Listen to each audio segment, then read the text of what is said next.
Are your DNA results wrong? I have been hearing this more and more from people, especially after Ancestry recently released their new ethnicity results. And there's a lot of confusion out there. The reality is a lot of people just don't understand their DNA results. So today we're going to clarify this. We're going to talk a little bit more about what you may not understand about your DNA.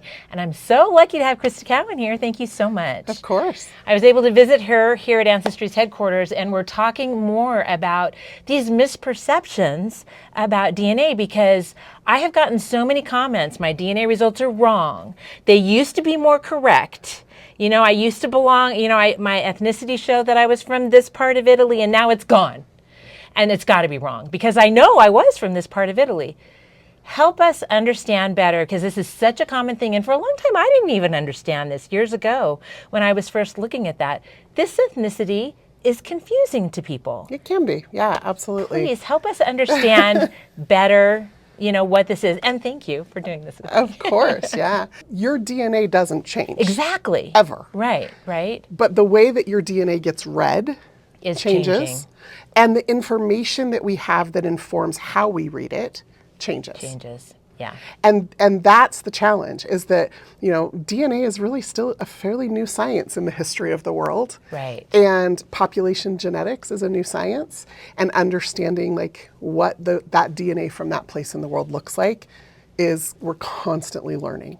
Well, and I think one of the other things that a lot of people don't understand is, and you guys changed your name. I use the word ethnicity, but you're not using that anymore. No, You're it's using origins. the word origins. Mm-hmm. And the reason for that is because these results are really focused on a much further back time period than a lot of people. Tell us more about that, because I think that's really important for people to understand. It is, for sure. Yeah, I think ethnicity is kind of a loaded word for a lot of people, which is why we've shifted away from it a little bit.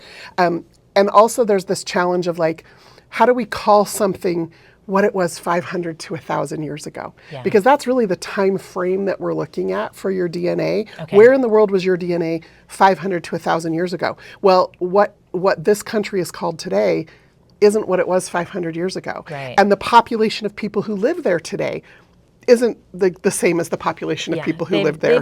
They've moved around and too, mixed and migrated. And all of that is happening. History keeps happening. Right. And how do you fix a period of time and say, this is the fixed period of time? And so that's always the challenge as well. Yeah. And I think, to me, honestly, I think that's the biggest misconception about DNA origin results, is that because maybe it's because when you're looking at your matches, those don't work very effectively far back, right? The matches only work for so many generations before they really lose their ability to give you, positive information that will help you find somebody in your family tree.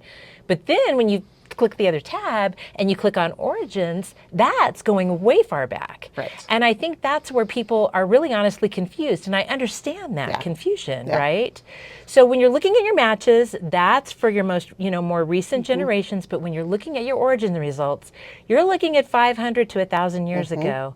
And I don't know about you, but I don't have hardly any of my tree going back that far. No, not at all. And there's actually a kind of a middle step in there too, which is our journeys. That's true too, yes. Right? So your matches are showing you who are you related to that is descended from your great-grandparents, or your 3 times or 5 times great-grandparents.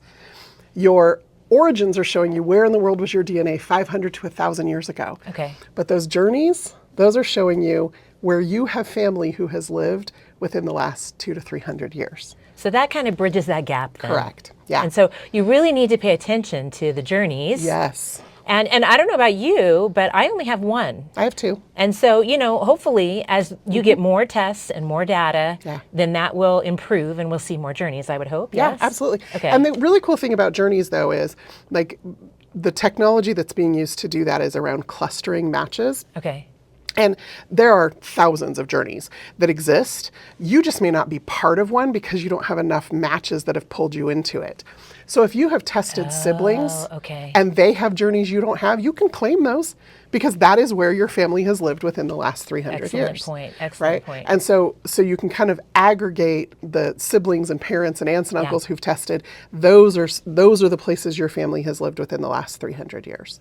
And that, I think, is what most people, when you think about, my great-great-grandfather was from Germany, or my family's lived in Italy forever. Like, that's what we're thinking about, is that last 300 years, because that's how far back most of our trees go, right? If we're lucky. Yeah.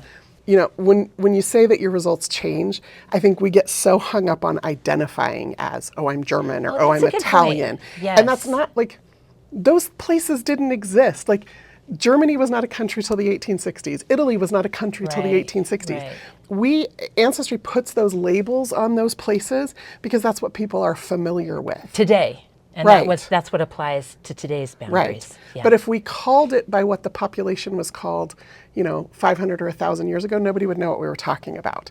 So, we're not going to call them, the Gauls and the Celts and the Saxons. Like, people wouldn't understand what that meant. Yeah. And so we are talking about populations of people, but they're not as strict as the boundaries of countries that we think about today. So when your DNA shifts, it's going to shift between modern country labels. Yeah. But the underlying populations are still the same. Yeah. You're not going to all of a sudden be African when you were European, or you're not all of a sudden going to become Asian when you were indigenous. Like, that's not how it's going to shift. It's going to shift within regions, usually neighboring regions, because the underlying populations are still the same. Okay. Obviously, I'm home now, but there was one important thing that Crista and I talked about that I didn't get on camera that I think is really important when you're trying to understand your ethnicity or origin results. And this is where I think a lot of people are getting super frustrated. And it's those small percentages, the 1, 2, or 3%. And if your DNA is like my DNA, I have a lot of those little locations with a very small percentage. Crista told me Ancestry considers those trace regions, and they're going to change. And so they're just such a small percentage of your DNA. Now, if you see the same trace region on a regular basis over the years, then you can count on that probably being accurate. But they may come and they may go, and that's just part of the analysis process. What are some other common misconceptions about your DNA results? I think one of the biggest misconceptions about DNA is people don't understand the nature of inheritance. Like, you only got half your dad's DNA. That's a good point. Which means there's half of his DNA you didn't get. Right. And I think a lot of people think, oh, well, I know this about my family, but that doesn't mean you inherited those pieces. Because it's also not 50-50. Right. It's not a 50% split of all of his DNA. It's a random 50% of dad's DNA and a random 50% of mom's DNA. So the 50% that you inherit from dad could be, a little bit from this one grandparent, but a whole lot more from the other one. And so that pot can really be mixed up. That's the another advantage of testing other people in your family tree. Yeah, that's a really good point. Thank you. What are some of the things to look forward to with DNA? What's coming up? Can you share anything? Well, I can share a little bit. We recently released this year a clustering tool. Yes. And just within the last couple of weeks, we have now released to Pro Tools users. We're rolling it out. Everybody should have it by December that has Pro Tools, is custom clusters. Oh, great. And I will tell you, I just played with it a little bit this week. Yeah. So anybody who follows me online knows I have a very, very, very long-standing brick wall in Ireland. Yeah. And this may have given me the data I need to break through Really? So that's what I will be spending my birthday weekend doing, is that's great. Trying to break through my brick wall with this new custom DNA cluster feature. That's exciting. Yeah. Well, thank you so much for sitting down with me and doing this. I really appreciate it. I hope this has been helpful for you, because honestly, I see so many people that are so frustrated about this ethnicity stuff, about the origin information that they're getting on Ancestry, and quite frankly, the other sites as well. It's not just an Ancestry thing.